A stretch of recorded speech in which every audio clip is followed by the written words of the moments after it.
Good morning, good afternoon, good evening. Welcome to BWTM Sports. I have with me a very, very special fighter, better known as Flashy Faz. How you doing, Faz? That's right. I'm great, man. I'm great. How's everyone doing? How's you? I'm good. It's good to have you back in the room. It's great to be back here with you guys, man. So, the last time we spoke, you were about to. Did you fight? You did fight, didn't you? Oh yeah, yeah. I thought it was, I think, 7th of October, wasn't it? Or 10th? So yeah, 7th of October. Yep. And we saw Yeah. we saw your dazzling skills. Talk to us about the fight. Wow, how can I start? It was a great camp. Had a year off. Come back with the joint Brian cool box gym. Got me down to fighting weight what we agreed to. It's a bit heavier than what I usually fight, but just because I've come down a long way, so I wanted to do everything perfect. And Brian did an amazing job. Felt great inside there. Felt comfortable. I boxed a decent, tough kid. He knew how to handle. But I believe after speaking to him afterwards in the fight, after the fight, where I dealt with him, not a lot of people did it. Yeah, I'm always a critic of myself, but I was happy with it. Like, as long as my team's happy with the performance and people like some people are watching, they kind of got entertained. That's the main thing. It's an entertainment business, isn't it? Absolutely. So those people who still don't know who Flashy Faz is, just remind people of who you are. Well, my name is Mohit. My name is Mohit Fazaldin. Boxing name is Flashy. Yeah, I'm 11-0 now. Former Central Area champion and international American champion. I've got a fight coming up this Friday, Yoko, in London, and the way I see something future of boxing, I'm about to make it entertaining. Gonna get very entertaining. So your fight to Bethnal Green, York Hall, Bethnal Green, the world famous York Hall, Bethnal Green. All of our great fighters from the UK have fought there at some point in time. What can fans? Go ahead. Sorry? Go ahead. It's my first time fighting there. So I'm just looking forward to it. I know it's a famous place. It's a lot of fighters box there, so I'm just really looking forward to it. You talk about fighting there. What do you visualize when you talk about fighting at this world famous venue? What goes through your mind when you think about this? Do you know what it is? I'm not talking the venue down or anything. Another day in the office, another venue, and just for me, just to go there and do what I'm supposed to do, and that's win. But when I'm talking about, that's my first time fighting there, and I've heard a lot, like people like yourself say it's world famous, and I've heard a lot about the venue. So it'd be good to have that venue on my CV, and as a good performance. So I'm looking forward to it. Really looking forward to put that name on my CV, that venue on my CV. Absolutely. And it's all stepping stone to the big arenas like Vegas, Madison Square. It's all on the build up to that. So your opponent you're fighting on you said next Friday, correct? Yes, sir. Yeah, that's the 10th of November. Tell us about the opponent you're fighting. Well, he's got 2 legs, he's got 2 arms, and he's got a face to punch. And that's the only thing I know about him. So do you know his name? Nah, not even. I don't even know his name yet. Well, there was names thrown at us, but I leave my manager and my trainer to handle that because they're the experts in that side. Brian and Mervyn Turner. They know what they're talking about. They know what they're doing now. Mervyn Turner. Didn't your gym have a win recently? Didn't you win a title of some sort the other day? Who, me? No, Mervyn Turner. Didn't he win a title the other day? Mervyn Turner's my man. Yeah. But one of his fighters. The British title, yeah. Who was it? The heavyweight was Sam Sexton. Yes. Yeah, Sam Sexton. Yes, I was right. Sexton won the British title. Yeah. British title. Yeah. That's it. We had a recent win. We had Lawrence Okoli. I trained with Lawrence Okoli. He just won last week on the Anthony Joshua undercard. Yes. He stopped his opponent in the 3rd round. That's the main thing really that's pushing me. Like after my fight, I boxed on a Saturday and I was in the gym on the Sunday because that's because I boxed before. I've never been in the gym this early back in the gym. It was just because around the people I'm around them. So I train with Lawrence and I train with people like Omar Sadiq, and plenty of top fighters, and they keep on pushing me. You know, I'm dedicated to my craft now. I'm around positivity. Like, no one around me is a negative person. Everyone around me is doing what they're supposed to do. Everyone's playing their role, and everything's just looking up for me right about now. I'm just in the best place mentally, physically, everything.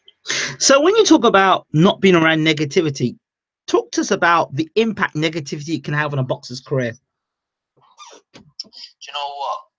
That's deep, because a lot of boxers have negativity around them, but they don't even realize it's negativity till it's all said and done. The worst thing is your company you keep, and what you do as a fighter. How do you live your life as a fighter? You know, sometimes we all fighters want to, after the fight, want to go celebrate because we had a hard camp and all this. Sometimes that's not the best for you. You know what I mean? Sometimes the best celebration you can have is just go back, wind down with the family, have a nice meal, and then back to business again. Because, for example, an estate agent, when he sells a house, he gets his commission. You don't mean that he goes out and then parties and don't go back to work for a week. He has to get back to work the second day. And boxing is like my job, and that's one thing I've learned with this new team I'm with, and Cool Box Gym, and they're all down to earth, and it's exciting to get back. You gotta love what you do, and that's the negativity. Is if you don't love what you do, and people make you hate what you do, make it sound like, oh, you're forced to do it. No, you're not, because boxing, you're not forced to do it, really, are you? No. It's something you choose, so enjoy it. On that subject, how do you deal with haters? Because you do everyone gets haters. Well, anybody doing anything positive and progressive in their life, you always get haters. Yeah, how do you deal? of course. What do you hear from them, and how do you deal with them? You know what's funny? Because I don't even. You know what? I don't give them time of day. I don't give them time of day. If someone hates me, I take the good with the good, and I take the bad with the bad. I just change that into positivity. Anything. Because our old man once told me, you attract what you feel. So if you got negative vibes, you're gonna attract negativity. If you put positive vibes, you attract positivity. So therefore, if someone's coming up on a negative flex to me, I just turn that into positive. I'll take it like he's just trying to help me out, motivate me, really. That's a great way to turn that. I think that's certainly from personal experience. Those who have been, my greatest successes have been because of those people who've been negative towards me. 100%.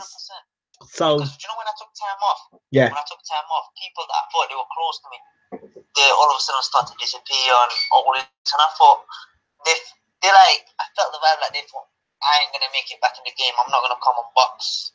I'm boxing ain't for me no more, and all this and all that. I kind of believed that for a hot second. Then I realized to myself, I've got too much talent to throw away. And then I took myself out of my comfort zone, come away, and dedicate myself to my craft. And I'm in the best place in my life right about now. I walk around that close to fighting weight. I'm only like, when I'm walking around 3 kilos above fighting weight. And I was like, I blew up to 80 kilos, but now I fight at 56. I'm walking around at 60. So I'm perfect. I'm in the best shape I've ever been. Healthy, mentally, physically. I'm blessed. So, what's the game plan for Flashy Faz now? You win your fight on next Friday, but what is the game plan? What's next? I mean, you were area champion at one point. So, what's the next? What's the medium term goal? To be honest with you, I'm not gonna say media. I'll just say my goal is to become a world champ. Okay. And I'm gonna do whatever it takes to become a world champ. But 2018, the reason is we got 2017. It's been a crazy year. We had loads of ups and downs, but majority downs. I started my boxing career, late this year. So I started really 2017. I started fighting in September, October really. So I've not got much. All I'm doing now is just getting busy, keeping busy. I want to have one more fight before Christmas, and then ease off, stay in training, and then New Year's I want to be fighting for titles. Like I've been speaking to my trainer, my manager who sat down. We got a lot in plan, so everyone's gonna be in for a treat. The lovers and the haters, they're all in for a treat. So this fight on Bethnal Green, is this one that's going to be televised or not? I have no idea, to be honest with you, mate. I have no idea unless someone's gonna record it. I don't know what.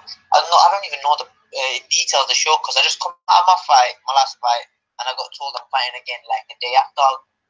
So really and truly, I just got myself head down, just trained really, because I just wanted to keep my weight down. I'm fighting below the weight that I boxed my last fight, so I went straight back into camp. So I didn't ask a lot of questions or anything. So the best man for you to speak to, if anyone wants to ask anything, ask Brian or Mervyn. They're your people. Okay, so why do you have such faith in your trainer? Talk to us about your trainer, your relationship with your trainer, why you have so much faith in him. Do you know what it is? First of all, this guy like just took me on. Like when I come, he's got his fighters, and he just took me on like he never made me feel like an outsider. Do you know what I mean? Showed me all the love, all the support, everything I needed. And you know, when someone doesn't worship money, these are the right people to have in your team. And everyone in my team, they're not money obsessed or money orientated. At one time, you know, when I started my career, Brian would never come and ask me subs or I need subs or this. He never pestered me about that. You know what I mean? Even sometimes one time, oh, sorry, bro, I forgot. He goes, don't worry about it. Do you know what I mean? That's how you know he's doing it for the love of the sport and to love to see me do well. And he's always showed me, and he speaks to me about boxing, and as well, he gives me some pointers out in life. His favorite word is patience. And every time, and he just gives me some good advice, Brian. So when you look back to look forward, what are the key points that you've learned, Faz? What are the key points that you've learned that are going to take you and propel you into 2018, looking back, moving forward? You know, for me to do well in 2018 is kind of my fight with last month was a make and break for me, and I performed good. So I'm shooting myself out there. So therefore, for 2018, I'm going to use everything I've learned in my boxing career, not just with Brian, not just these past few months. And you know what? In a funny way, my boxing career has been up and down. Thank God, no losses. But I've had ups and downs with trainers and all that. But I've learned a lot from the first trainer, Brendan Ingle, Dominic, and then I've trained with Ali Hamid, and then Ryan Rhodes. So I'm going to take everything on board. And if anything I have to say to these people is thank you very much for giving me all the knowledge. And to be honest with you, the most people that gave me knowledge, like sat down, broke things down to me, is Ali Hamid and Brian, really. That's knowledge that I can take in and out the ring. So, and Brendan, of course, like Brendan is he introduced me to boxing. But I'm talking about after Brendan is Brian and Ali Hamid, and you know what, they advise, and I'll carry that for the rest of my life. And it's a very valuable advice in and out of the ring. But like I say, for me to do so well in boxing from 2018 January, I have to literally take everything I've learned on board. No stones unturned. I have to do everything perfect. I have to. I got no choice. What have you been working on in the gym? We always hear about, oh, well, you know, fighters don't do well, they've got to go back to the drawing board. If fighters are doing well, they said, well, you know, training camp has gone great. But what exactly consists of Faz when you finish that last fight? From the last fight to this fight, what have you been working on specifically in training?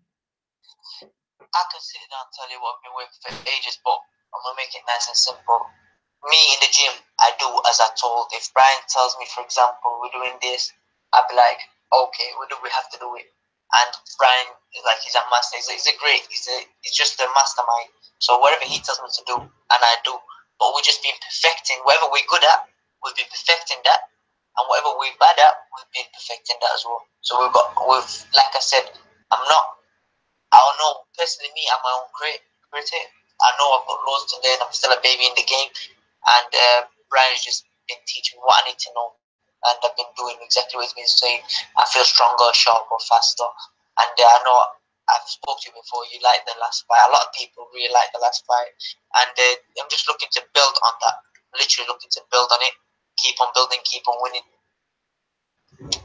Okay, let's talk a bit more. Let's expand our conversation just a little bit outside the world of boxing. We often hear fighters in the gym all the time as if they don't have a life outside the gym. What do you do outside the gym, Faz? So let's say I came to London for the day and I said, you know what, Faz, I want to chill out with you for the day. What are we gonna do? Yeah. You sure you want me to say that out loud?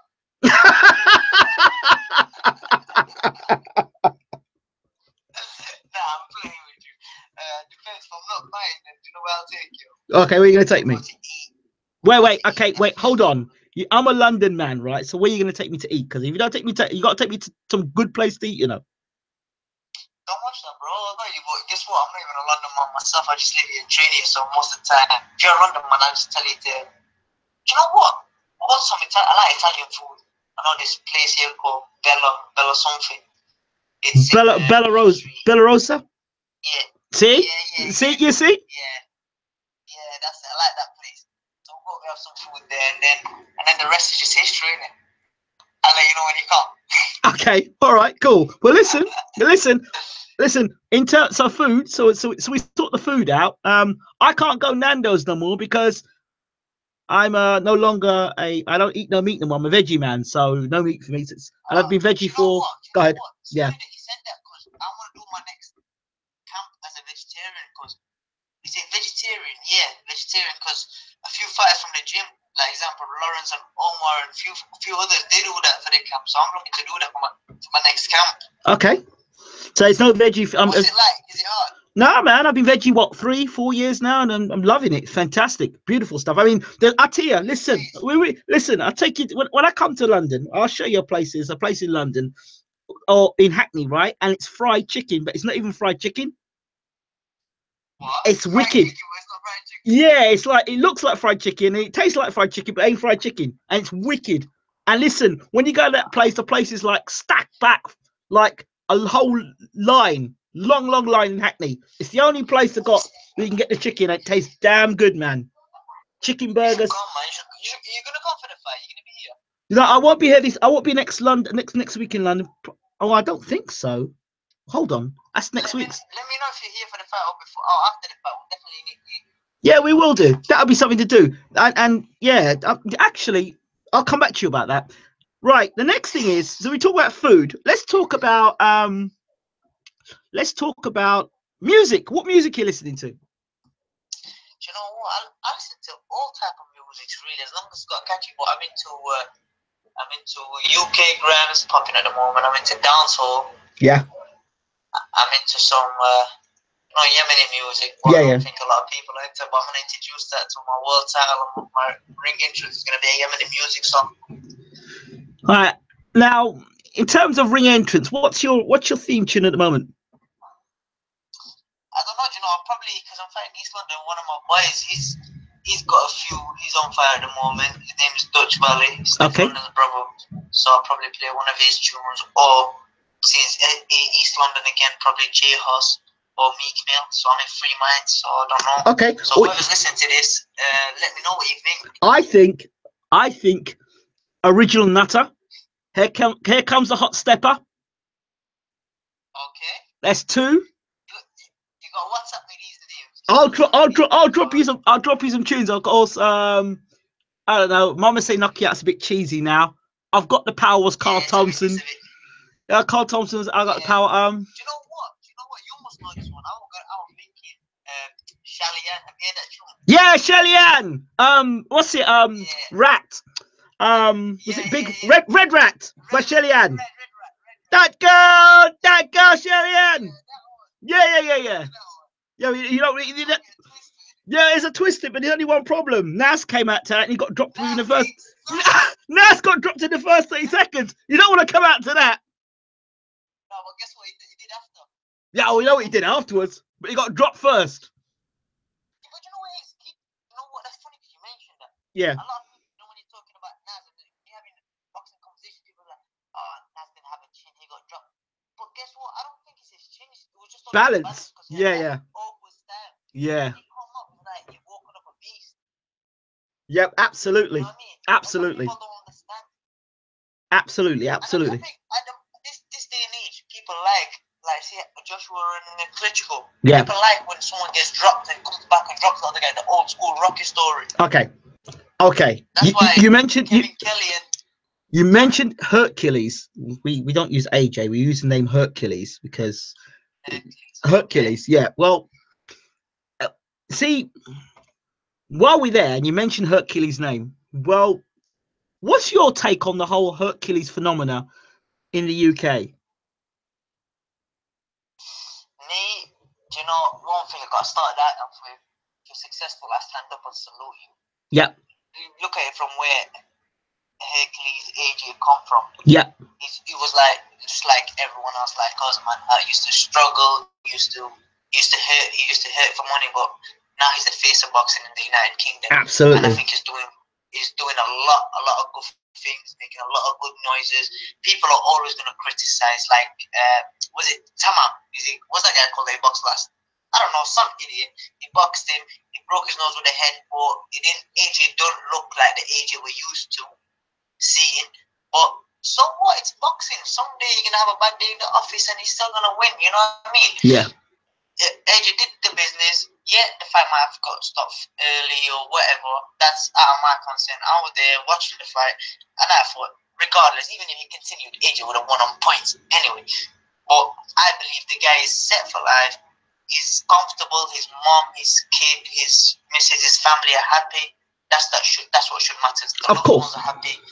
And he's, you know what? I've got all the respect in the world for him. Absolutely. When I set out to do what he did, shout out to him. Absolutely. Shout out to Hercules. Now, one thing that anyone that's hating on him, just sad. Absolutely, I agree. I think success is a great thing. But what do you think of the hype, the Sky Sports hype machine, calling him the greatest fighter in the heavyweight division? It's not AJ's fault, of course, but no, of course not. But guess what? If someone's calling me, what are they on about? Greatest fighter in the world or greatest fighter in the world? Oh well, greater than possibly. We're basically saying he's the greatest British heavyweight fighter. Do you know what? It depends how you see it. If you're talking about British heavyweight fighter, it depends if you're looking at it the way he generates money, the way he generates the vibe, then yeah, it probably is. Because I'm not gonna lie to you. Last week I watched his fight live. I was at the arena, and I've been to a lot of fights. Even when I was in America, I've been to fights, and I've been to when Gervonta Davis boxed and Floyd was in the building. Yeah. And you know when AJ come, it was just a whole different atmosphere. Right. It was a whole different atmosphere. So if you're talking about the way he generates money and the way fans go crazy about him, yeah, he is. That's 10 out of 10. He is. If you're talking about opponents who he boxed, I think he's still got a few fights left in him to prove that. And if you're talking about achievements, he's a world champion. Mm-hmm. He's a unified world champion, isn't he? Yes. Yeah, he is a unified. So that speaks for itself. But you got like the likes of Lennox Lewis, likes of David Hay, for example. He boxed at heavyweight. But these are guys that box big names after each other. Yeah. I think if AJ beat one of the biggest names, but Tyson Fury set that one up, really. Tyson Fury beat Klitschko. So if AJ comes back and just Fury comes back, Wilder and Parker and Huey Fury, and you got a few other names, and probably David Hayes, he'll beat him easy. But yeah, again, these massive names, if AJ come through with them, then he is the greatest British heavyweight so far we had. Okay. No disrespect to Lennox Lewis, but I think AJ just literally, with the money wise and sales wise and everything, and if he beats a few bigger names on his resume, he's no comparison with him. Okay. All right. Fine. Fair enough. What do you make of David Hay versus Tony Bellew, the rematch? Man, I don't know about that one. I think Bellew's got it again, because I think Hay's a great fighter. I'm a big fan of Hay, but I just think his body can't take it no more, if you know what I mean. Yeah. His body can't take the injuries anymore. Okay. I mean, Bellew's a grinder. Bellew's a fighter. Like, you'll have to hit Bellew with a sledgehammer to probably take him out. What do you make of this, the talk between Rigondeux and Lomachenko? Yeah, and him having to move up to fight Lomachenko. What do you think of that? Boy, you know what? Without sounding when people hear this, they might think, "Oh, this guy's arrogant, don't know what he's talking about." But I want Rigondeux, and I've told my manager that, and my team knows that I want Rigondeux. But I wish him all the best for what he's doing now. But I think it's a bit too much for him, because Lomachenko is a slick fighter, same as Rigondeux. Rigondeux is a very slick fighter. Lomachenko is a very slick fighter. But Lomachenko, that's his weight comfortably, if you know what I mean. He walks around at that weight, and don't forget, he's going to have 24 hours to fuel up. And as a fighter, if you fight above your weight, that he's jumping 2 divisions, isn't he? Rigondeux. Is that right? Yes, he is. 2 weight divisions is jumping up. So I think he might be sluggish. You know, sometimes when you put too much weight on, sometimes you don't feel yourself. Sometimes you're not as sharp as you really are at your weight. I think it's a disadvantage, a lot of disadvantage for Rigondeux. You know what I mean? Yeah. A lot of disadvantage for Rigondeux. I think he's a great fighter, but there's a lot of disadvantage for him in that fight. If he beat Lomachenko, what would that mean? Boy, he's already one of the most underrated fighters in the world as it is now. If he beats Lomachenko, then I don't know where that puts him, man. I think he's put him one pound for pound kings, probably #1 top 5, really. Yeah. Okay. Another person makes a lot of noise in the UK is King Khan, Amir Khan. Amir Khan. What is next for King Khan? I don't know. I think he should go back and fight Kell, really. I'd like to see that happen, him and Kell. People do talk about that. I think Khan's avoiding Kell. I think Khan is avoiding Kell, really. If you had a situation in your career with a Kell Brook, for example, how would you deal with it? And be careful, it could happen to you. What do you mean with a Kell Brook? Like, you got a Kell Brook situation. I'm not fighting him because I don't want to give him my biggest payday. I don't want to fight him because this is Khan saying this now. I don't want to fight him because I don't like Eddie Hearn. So what, am I in a Kell Brook situation or am I in a Khan situation? How would you handle that situation? Yeah, but what do you mean though? Am I the guy that's being avoided, or am I the guy that's trying to avoid something? Well, I don't know who's ducking who at this point in time because I'm not sure. But I'm telling you, Amir Khan's ducking Kell. I'm straight up, man. I know Kell for damn. I know people that know Amir Khan, and I know Khan's ducking Kell. That fight is so easy to be made. It's really not making sense. Amir Khan says, "Oh, I don't want Kell to work with Eddie." It's nothing to do with Eddie. Okay, Eddie's gonna make money, but Eddie's been making money from you fighters. You know what I mean? yeah. Eddie don't care about that. Eddie's got AJ, and he's been making money, really and truly. Do you know what I mean? Yeah. So really, I think Amir Khan is avoiding Kell, really. But if I'm in that position, if I'm in Kell Brook position, I've done what I do. You know what I mean? He did what he set out to do. He's a world champion. He's lost to Golovkin and to Earl Spencer, but there, yeah, again, Amir Khan is not the age row. You know what I mean? He's lost 2. He's been knocked out.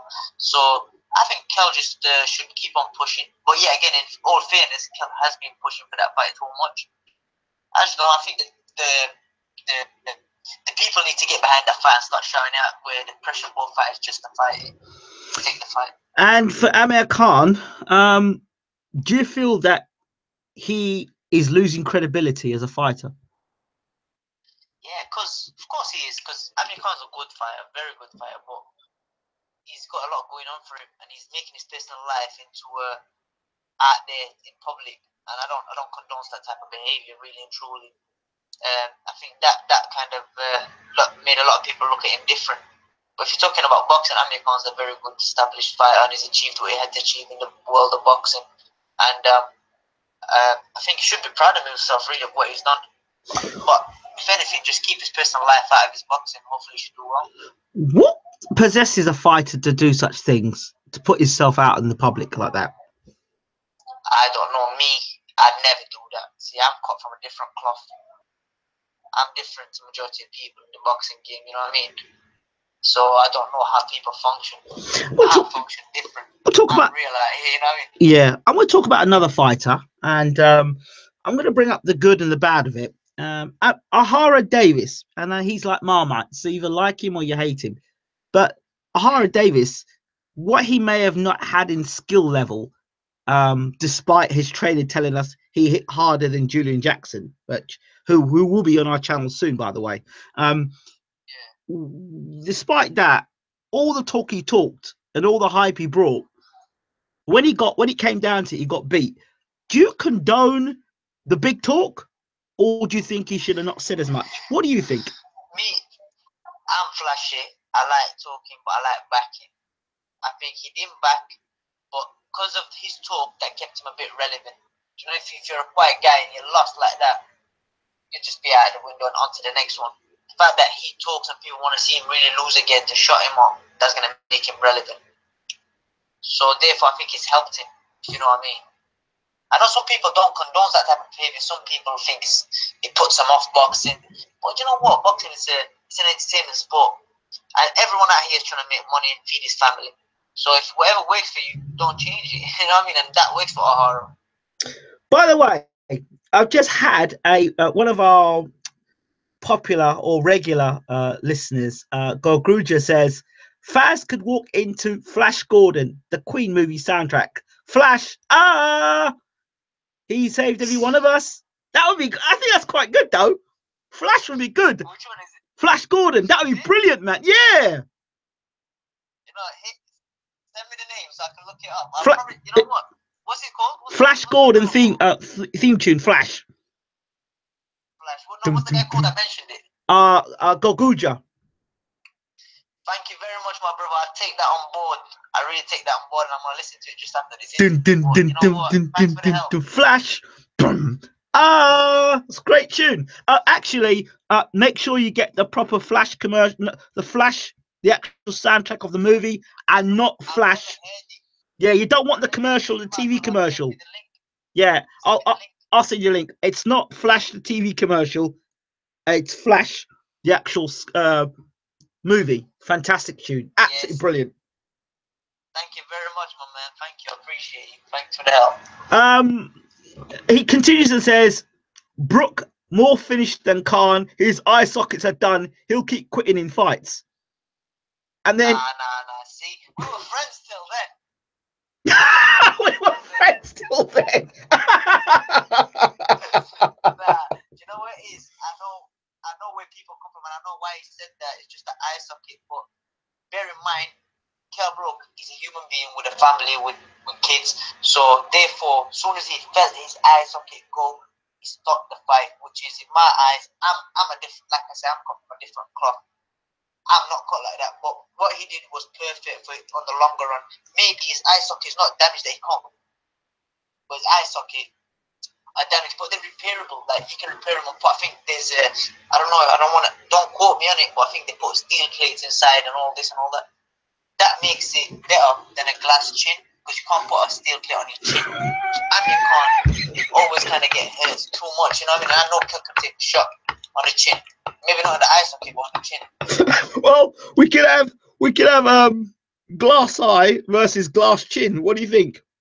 Do you know what? I swear to you, that's what I mean. That fight is so promoted. Sponsored by NHS. Sponsored by NHS. Double glazed windows. You know what I'm saying? But Kell's situation is repairable, but Amir's is not. That's the difference. That's what I'm trying to say. Like, I believe Kell's got that in the bag, you know. But I mean, as a question. I want that to happen for Kell. I really want it to happen because I know Kell is a very, very good fighter. I've seen him inspire. I know he's a dedicated athlete and he really wants to do that fight. He really wants it. So I really want to see it happen for him. I really want to see him like prove a lot of people wrong. Okay, now, what happened? I mean, how does a fighter respond if somebody says to you, "Mate, you got no chin"? I mean, it's kind of like, isn't that quite insulting? I mean, it's true, he ain't got no chin, but I mean, yes, though, but what can he say? What can he say? What really can Amir go? Okay, if I go up to him now and say, Amir, you got no chin, I get it if he means, listen, I'll get what he means when he says, listen, I'm a world champion. No, I'll understand that. Like, hands up, you're right. But what if another world champion says, listen, you got no chin? What can Amir say? He says he got caught with one big shot from Canelo. That's it. Yeah, that's all he needs. One big shot to knock him out. That's all he needs, really. One big shot. There was talk about him moving up to middleweight to fight Saunders. Bear in mind. GGG didn't sleep. Triple G did not sleep, Kell. He didn't. Nor did Spence. Nor did Spence. Yeah, exactly. But now, forget Spence. Spence is that way. Spence could have never slept, Kell. But I'm saying, GGG is a monster, and he did not sleep. Kel, and he was hating Kel like with bad intentions. Yeah. I think after what Kel did to him in the 3rd round, it pissed him off. Ray Robinson is a welterweight, and he said that a gust of wind would knock down Amir Khan. Say that again? Ray Robinson, a welterweight fighter in America from Philadelphia, said that even a gust of wind would knock down Amir Khan. Is he saying that because he's welterweight as well? Yeah. Shout out to the Philly. Philly. Do you think Philly? Yeah, Philadelphia. Yeah. I don't know, man. I don't know, but you know, he's got a point because see what he is, because he's from Philly, and Danny Garcia being from Philly, and he slept Amir Khan as well. But he don't like Danny. He said to me he beat the shit out of Danny Garcia 9 times out of 10, and on the 10th time he just felt sorry for Danny. Oh, this brother from Philly. Yeah, he said he beats the shit out of Danny Garcia every day from Monday to Friday, Saturday, Sunday. He beats the shit out of him all the time. He called him out. He said to him, "I got no respect for Danny Garcia. He's a cherry picker, and I beat the shit out of him every day." Inspiring. Come on. That's what's up. Let's see that fight then. Why didn't he call Amir Khan? See? Yeah, he said he'd fight Khan too. We need you in the mix, my brother. If you're listening, we need you in the mix. hit me up on Twitter. Why you flash? Why you fast? I'm gonna try and tag you and all these guys and try to get you to fight. Come on, get to Eddie. He'd want that fight. He'd want to see anyone beat Amir Khan. Get to Eddie. I'll get to Eddie. On Uncle Eddie's case. Right? Are you a Khan fan, by the way? Me? Yeah. I'm a fan of successful people. Amir Khan is a successful guy, and I salute him. But are you? I don't know. Fan is I don't know, man. Fan's a big word. Like, are you a supporter? Yeah, I support what he's done. I think, but after lately, he's kind of been off-putting with him bringing his family. Yeah. Because that age, it's kind of like where I'm from. We don't do that. Come on, we don't do that stuff. But I just think Amir Khan should really, like joke aside, he should come back because I know he's got it in him. I know he's a great fighter. I know he's not finished with boxing now. It'd be a shame for him to not have them big fights. He should come back for the British public and fight Kel. Your mate Gorguja says he's got some more great things to say about Kell Brook. He says Brook is a proven quitter at this point. He continues by saying Brook's eye socket pops out every time he cries watching the Spence quit back. You know what? But he's my mate. I like him, but guess what? I'm not arguing. I'm debating. Amir Khan don't have a chance to quit because he always goes to sleep. Do you know what I'm saying? Trust me. What would you rather do? Would you rather get knocked out, like sleep, or quit? You know what I'm saying? There's 2 different things. I don't know if Amir Khan probably gets a chance to quit. He might have quit. But do you really think he gets knocked out before he quits? I don't know. It's a debatable thing. It is debatable. Very debatable. Very debatable. Indeed. Okay. Because I'm not in the ring. You're not in the ring. You don't know how he's feeling. He's probably feeling, yeah, I'm winning. Yeah, I can take that shit. He's closing his eyes. Boom. You know what I mean? Like, we don't know. We don't know because boxing, like, I fight myself. Boxing is a very lonely sport. Yeah, but what I've never understood about Khan is why does he fall over the same way every time? I don't know. I feel so like, I don't even know comment next one. No, that's true. He gets knocked down by the same punch every time. In the same way. I think, do you know what it is? Joke aside, though, I think Amir Khan's a bit too brave for his own good. You know what I'm saying? I think Amir Khan's really too brave for his own good. Like, he likes to fight, he likes to trade, but I think he's a better boxer than a brawler, if you know what I mean. Yeah. He just stick to his boxing. Do you think he could have? Do you think he could have peaked too soon though? Maybe you know he's on his decline now. He is on his decline, yeah, but that's just because again, to loads of shit happening to him. Like he's like, do you know what he asked me at the first? Positivities and negativities. I think Amir Khan just allowed a lot of things to get into his life in between his boxing and all that. I think if he dedicated, just like concentrated on boxing alone, he still would have been sitting on the throne. You know what I mean? Okay. Mikey asked. A good boxer, go on. Mikey asked you the question. Who has the better chin, David Price or Amir Khan? I think Connor's a better chin. Can't get a better chin. Well, I guess he's. Yeah, you could say that. Yeah, maybe he has. Yeah, at least Khan takes a few shots, then goes down. You know what I mean? At least he gets knocked out on his feet. Price just goes bang, straight to sleep.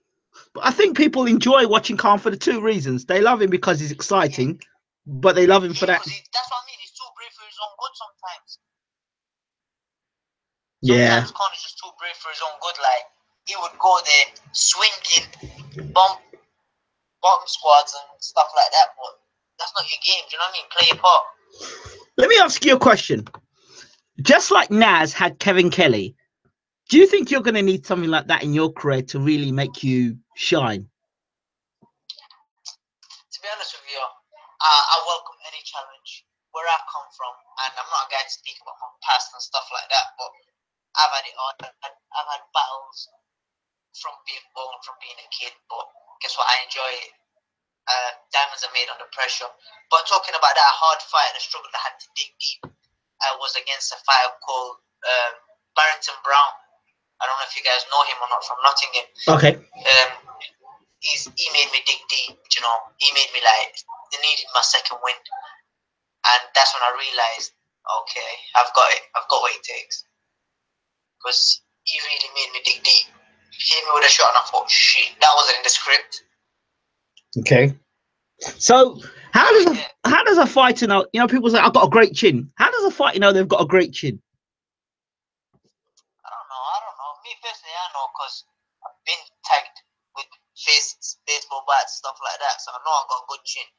But I don't know. I think just to find out, just get sparring. You know what I mean? You always spar some people heavier than you.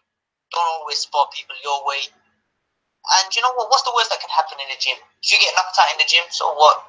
Get back up and train. Do you know what I mean? Okay. So that's the only way you find out is get sparring in the gym and get, like, some people get comfortable and spar the same people over and over again. Okay. Spar people heavier than you. That's the way forward. Spar people heavy, because if you can take their power, yep, you're hardly gonna really get someone that your way that hits you harder than them. You know what I'm saying? Okay. And in terms of punch power, how much is punch power important to you? It's very important. It's very important. True say, I've not got 100% knockout ratio, but I believe I do. I am a banger, but unfortunately, the people I fight, they don't trade with me. They just cover up, and you know what I mean. Yeah. But everyone that's tried trading with me, he's seen what happened to him. So really, truly, punch power is very important. But at the same time, you need fitness and skill. Yeah. So we don't rely on power alone. We need fitness and skill. I think every fighter should do that. And if you were going to sell yourself in 30 seconds to promoter, why should people tune into you? Why should people buy Flashy Faz? What do you mean? Like, you mean selling as a ticket fight for the fight? Well, sell yourself. You've got 30 seconds to sell yourself to the biggest promoter in the world. What would you say? I am the main man. Now that's done. Try me. I'm joking. No, I'm joking. If I were to sell myself, I'd be like, I'm flashy. I'm entertaining. I talk the more shit and I back it. And I'm gonna bring it back, everything back to boxing. What boxing is really missing: the charisma, the flamboyant, the swag, everything.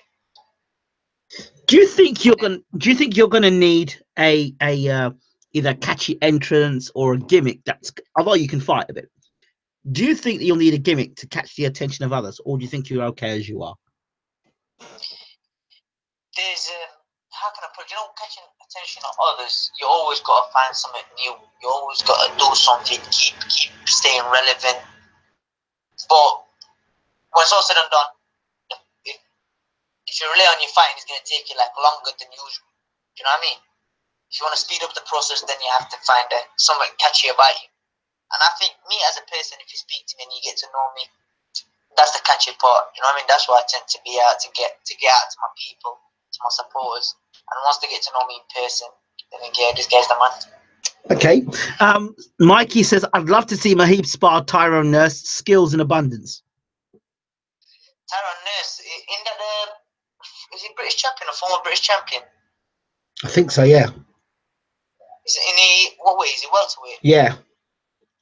Yeah. Right about now, I'm 60, but yeah, let's make that happen, man. If you can make it happen, Tyrone Nurse been him sparring. I think I've seen does he box Tyan or someone I know from gym? But you know what? I'd love that sparring too, boss. So if there's any chance possible, make it happen, please. So I'm always up for learning. So a reminder of your weight again. Really, I want to be fighting at super bantam for my titles, but at the moment my fight is at 60 kilos. Okay. Friday. Super bantam. Hold on. Super bantam. Hold on. So I guess you'd know Tommy Frank as well. Yeah, I know Tommy Frank from Sheffield. Yeah. Have you ever had a move around with him before? Nah, I've not moved around with him. I've never moved around with Tommy Frank. Nah, I've never did, you know. Is that a fight that potentially could happen in the future for you? Oh, Tommy Frank? Yeah. Tommy Frank, I think he's campaigning that super feather in a super fly, ain't he? So I keep saying, why do I keep thinking super bantamweight? I keep thinking super bantamweight. I was just gonna say, are you trying to be a bully? We gave him some free. We gave him some free promotion there. Yeah, that's a bit naughty, but Tommy Frank is a lovely kid, man. He's such a good kid, and I wish him nothing but the best. But absolutely. At the moment, there's levels in it, and I think I'm a cut off. So what? No hard feeling. So who in your weight division do you look at? Do you think, yeah, I'd like it to... Rigondeux, man. Rigondeux. I don't look at these guys. I don't look British level. I just want Rigondeux. And I'm following every step I need to do. I'm following everything. Any fight that's put in front of me, I'm taking it. Right about now, John, I'm being honest and I'm being in my lane. I'm not in a position to say, I'm going to call this guy, I'm going to call that guy, and the fight's going to happen. No. Right about now, I just need to stay focused, dedicated to my craft, patient, and waiting for my time. Whoever they put in front of me, I'm going to beat. But when I'm in time, when it's my time to call someone out, Rigondeux, I want him. You want Rigondeux? Okay, well, I want Rigondeux. Do you know what? If that fight ever comes to me and I say no, I will quit. And if he beats me, I retire in the ring. All right, you know what? We can set that. We will send a message to Rigondeux because we were speaking to Rigondeux a couple of weeks ago. So we'll tag you in with Rigondeux. And you have a message. At the moment, I'm not in a position to go because he look at my name thinking, who is he? I never heard of him. But I'm gonna climb. I'm gonna creep up behind him. And like I said, I've got all positivity. I'm dedicating myself to my craft. Head down. Do whatever my manager, my trainer tell me to. Yep. And Rigondoux's next, you know. Well, not next. Rigondeux is he's like, to be honest, he's the Floyd of our weight, isn't he? Yeah, he would be. Bantam. So wait, hold on. So if Rigondoux's listening right now to you, what's your message? Oh, don't disappear now. Ah. Guess what? It was getting interesting, people.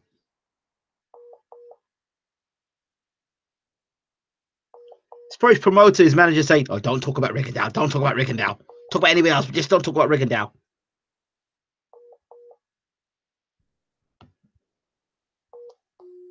Oh, he's gone.